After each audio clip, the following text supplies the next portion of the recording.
Jessica bukanlah orang yang membubuhkan racun ke dalam kopi hitam. Bagi saya sulit dinalar, Pak Kapi, bahwa ada kemudian orang yang kita anggap rasional kemudian memilih racun, tapi kemudian pada saat yang sama dia tongkrongi korbannya. Tidak masuk akal. Sekali lagi, penggunaan racun dipertimbangkan, dia pakai racun karena dia ingin mengambil jarak sedemikian jauh dari korbannya. Lantas apa poinnya dia menggunakan racun? Tapi sekali lagi pada saat yang sama justru dia tongkrongi korbannya, dia biarkan saksi mata melihat perbuatannya, dia biarkan kemudian aksinya terekam oleh kamera. Bagi saya sulit untuk diterima oleh akal sehat. Lantas, kenapa kemudian seolah-olah sorotan kita bahwa si pelaku ini tak lain tidak bukan adalah J. Kenapa terus-menerus kita memusatkan perhatian kita? Bahkan tidak hanya memusatkan perhatian, kenapa kita terus-menerus sudah menghakimi J adalah si tersangkanya, dan seolah-olah suatu saat dia juga pasti akan menjadi terdakwa, dan bisa dipastikan dia suatu saat akan menjadi terpidananya. Menurut saya ini sebuah kesesatan berpikir atau bias kognitif yang terjelaskan lewat sebuah paradigma, Pak Karni.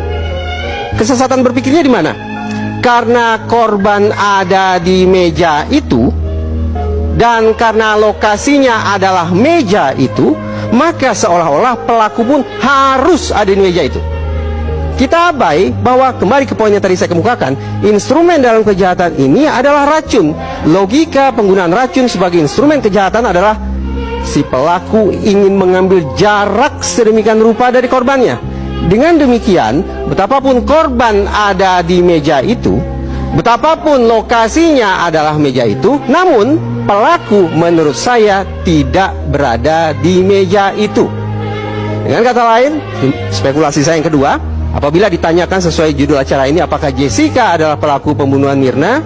Menurut saya, dalam nalar keilmuan saya, Jessica bukanlah orang yang membubuhkan racun ke dalam kopi hitam. Jessica bukanlah orang yang membubuhkan racun ke dalam kopi hitam. Bagi saya sulit dinalar, Pak Kapi, bahwa ada kemudian orang yang kita anggap rasional kemudian memilih racun, tapi kemudian pada saat yang sama dia tongkrongi korbannya. Tidak masuk akal.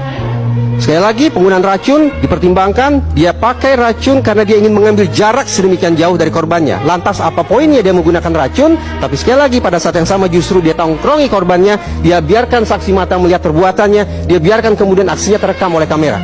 Bagi saya sulit untuk diterima oleh akal sehat. Lantas, kenapa kemudian seolah-olah sorotan kita bahwa si pelaku ini tak lain tidak bukan adalah J. Kenapa terus-menerus kita memusatkan perhatian kita? Bahkan tidak hanya memusatkan perhatian, kenapa kita terus-menerus sudah menghakimi J adalah si tersangkanya, dan seolah-olah suatu saat dia juga pasti akan menjadi terdakwa, dan bisa dipastikan dia suatu saat akan menjadi terpidananya. Menurut saya ini sebuah kesesatan berpikir atau bias kognitif yang terjelaskan lewat sebuah paradigma, Pak Karni. Kesesatan berpikirnya di mana? Karena korban ada di meja itu, dan karena lokasinya adalah meja itu, maka seolah-olah pelaku pun harus ada di meja itu.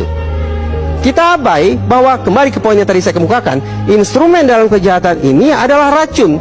Logika penggunaan racun sebagai instrumen kejahatan adalah si pelaku ingin mengambil jarak sedemikian rupa dari korbannya. Dengan demikian, betapapun korban ada di meja itu, betapapun lokasinya adalah meja itu, namun pelaku menurut saya tidak berada di meja itu. Dengan kata lain, spekulasi saya yang kedua, apabila ditanyakan sesuai judul acara ini, apakah Jessica adalah pelaku pembunuhan Mirna?